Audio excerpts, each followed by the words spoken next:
যাদের ঘরে কন্যা সন্তান আছে তারা ভুল করেও তিনটি কাজ করবেন না। যদি করেন তাহলে মারাত্মক গুনাহগার হবেন, এবং যদি করেন তাহলে আপনার কন্যা সন্তান পথভ্রষ্ট হয়ে যাবে এবং আপনাকে আল্লাহ পাক ক্ষমা করবে না। এবং কন্যা সন্তান জন্মগ্রহণ করলে যে সওয়াবের কথা আল্লাহ রাসূল বলে দিয়েছেন, এই সওয়াব থেকে আপনি বঞ্চিত হবেন। কারণ কন্যা সন্তান একটা মানুষের জন্য, একটা বাবা মার জন্য শ্রেষ্ঠ নিয়ামত হিসেবে আল্লাহ পাক দান করে। কন্যা সন্তান এতটাই নিয়ামতপূর্ণ, যখন আল্লাহ পাক যার ঘরে পাঠায়, রহমত বরকত দিয়ে আল্লাহ পাক সেই ঘরটাকে পরিপূর্ণ করে দেয়। হযরত মূসা আলাইহিস সালাতু ওয়াস সালাম বলেছিলেন, আল্লাহ আপনি যখন কোনো ব্যক্তির উপরে সন্তুষ্ট থাকেন তখন কি করেন? আল্লাহ পাক বলেছিল, মূসা আমি যখন কোনো ব্যক্তির উপরে সন্তুষ্ট থাকি আমি সর্বপ্রথম তাকে একটা কন্যা সন্তান তার ঘরে পাঠায় দেই। তার মানে এটা বোঝা যায় যার ঘরে কন্যা সন্তান আছে আল্লাহ পাক তার উপরে হয়তোবা কোনো এক সময় খুশি হয়েছিল, রাজি হয়েছিল, যার কারণে আল্লাহ পাক তার ঘরে একটা কন্যা সন্তান দান করে দিয়েছে। অতএব ভেবে নিতে পারি যে কন্যা সন্তান আল্লাহ পাকের পক্ষ থেকে একটি শ্রেষ্ঠ নিয়ামত হিসাবে আমাকে দান করেছে। অতএব এই কন্যাকে কখনো অবহেলা করব না।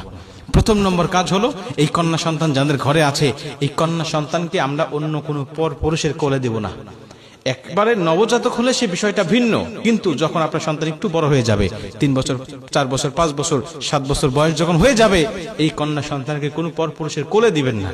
কারণ মানুষ, কিছু কিছু মানুষের চরিত্র পশুর থেকেও নিকৃষ্ট।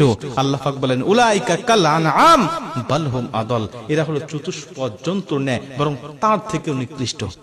বর্তমান সময়ে আপনারা দেখেছেন ছোট বাচ্চা থেকে শুরু করে নিয়ে 80 বছরের বৃদ্ধা পর্যন্ত কিন্তু কিছু কিছু মানুষের হাতে নিরাপদ নয়। অতএব আপনার সন্তানকে সবসময় লজ্জা, শালীনতা শিক্ষা দিবেন। অন্য কোনো পরপুরুষের কোলে আপনি বসাবেন না। এতে কি হবে? সে হোক ভালো, কিন্তু আপনার কন্যা সন্তানের লজ্জা শরম নষ্ট হয়ে যাবে। আল হায়াউ শু'বাতুম মিনাল ঈমান, নবীজি বলেছে লজ্জা শরম হলো ঈমানের অঙ্গ।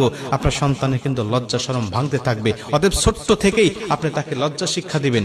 এটা হলো ঈমানের একটি অংশ, এটা আপনাকে শিক্ষা দিতে হবে। কন্যা সন্তান কোনো পরপুরুষের কোলে দিবেন না, বসাবেন না। সোফায় বসে আছে, আপনি তার কোলে আপনার কন্যা সন্তানকে বসাবেন না। 2 নম্বরে, এই কন্যা সন্তানকে যখন বাহিরে পাঠাবেন তখন আপনি তাকে একা একা ছেড়ে দিবেন না।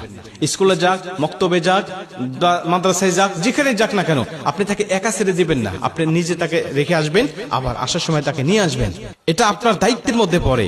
নবীজি বলছেন, কন্যা সন্তান যখন কারো জন্মগ্রহণ করে, ওই কন্যা সন্তানের বাবা এবং আমি নবী একই জান্নাতের মধ্যে থাকবো। তার মানে কি জন্ম হলেই নবীজির সাথে থাকবে? বিষয়টি এমন নয়।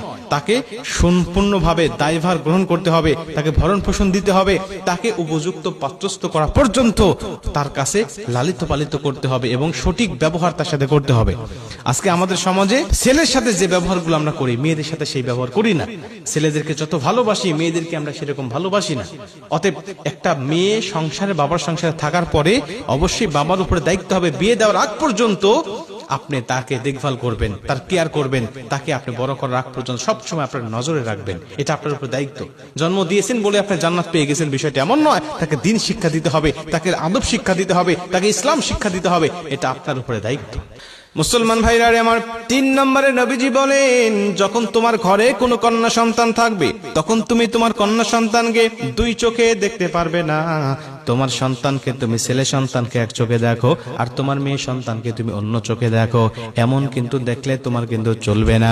আজকে আমাদের সমাজে দেখা যায় অনেক বাবারা আছেন, তারা ছেলেকে খুব গুরুত্ব দিয়ে থাকেন।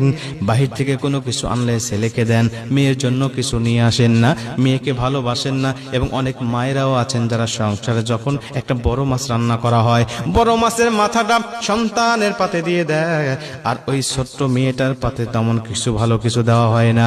এরকম ভাবে সন্তানকে, মেয়ে সন্তানকে অবহেলা করা হয়। এক পর্যায়ে এই মেয়েটা যখন শ্বশুর বাড়িতে চলে যায়, তখন শ্বশুর বাড়ি গিয়েও এই মেয়েটা অবহেলার শিকার হয়। আপনি বাবার সংসারে থাকতে মাও তাকে ভালো কিছু খাবার দেয় না, আবার শ্বশুর বাড়ি গেলে তো তার কপালে ভালো কিছু জোটেই না।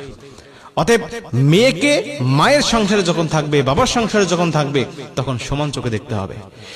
নবীজি বলেন, আমি যখন কোনো যুদ্ধে চলে যেতাম বা কোনো বাহিরে কোনো কাজে চলে যেতাম, সবার সাথে সাক্ষাৎ করার পরে সবার শেষে সাক্ষাৎ করতাম আমার মেয়ে হযরতে ফাতেমা রাদিয়াল্লাহু তাআলা আনহার সাথে। ফাতেমার সাথে আমি সবার শেষে দেখা করতাম, আর সবার শেষে দেখা করে আমি যখন চলে যেতাম, সব কাজকর্ম সেরে যখন আবার বাসায় আসতাম, সবার সাথে সাক্ষাৎ করার আগে আমি আমার ফাতেমার সাথে সাক্ষাৎ করতাম। সবার সাথে সাক্ষাৎ করার আগে ফাতেমা রাদিয়াল্লাহু তাআলা আনহার সাথে আমি সাক্ষাৎ করতাম। এবং যখন বাহির থেকে কোনো কিছু নিয়ে আসতাম, আমি কারো হাতে দিতাম না, আমি আমার কোনো স্ত্রীর হাতে দিতাম না, আমি আমার কোনো সন্তানের হাতে দিতাম না, দিতাম হযরত ফাতেমা রাদিয়াল্লাহু তাআলা আনহার হাতে। মুসলমান ভাইরা আমার, এখান থেকে বোঝা যায় নবীজি কন্যা সন্তানদেরকে কত ভালোবেসেছেন, কন্যা সন্তানকে কত মহব্বত করেছেন। আমরা তো সেই নবীর উম্মত হওয়ার পরেও কেন কন্যা সন্তানগুলোকে অবহেলা করি? মনে রাখবেন, যারা কন্যা সন্তানকে অবহেলা করে এরা হলো আয়ামে জাহিলিয়াতের সেই যুগের কাফের মুশরিকদের আদর্শগুলো লালন করে। অতএব আমরা তাদের আদর্শ লালন না করে আমার নবী যে শিক্ষাটা দিয়ে গিয়েছেন ওই শিক্ষাটা অর্জন করে কন্যা সন্তানকে অন্তর দিয়ে ভালোবাসবো, তাহলে নবীজির একটি সুন্নাহ আদায় হবে। এবং এই কাজগুলো করার কারণে নবীজি বলছেন, সঠিকভাবে লালন পালন ভরণ পোষণ এবং উত্তম পাত্রস্থ করার কারণে আমি নবী এবং সেই ব্যক্তি মানে ওই কন্যা সন্তানের পিতা একই জান্নাতের মধ্যে থাকবো।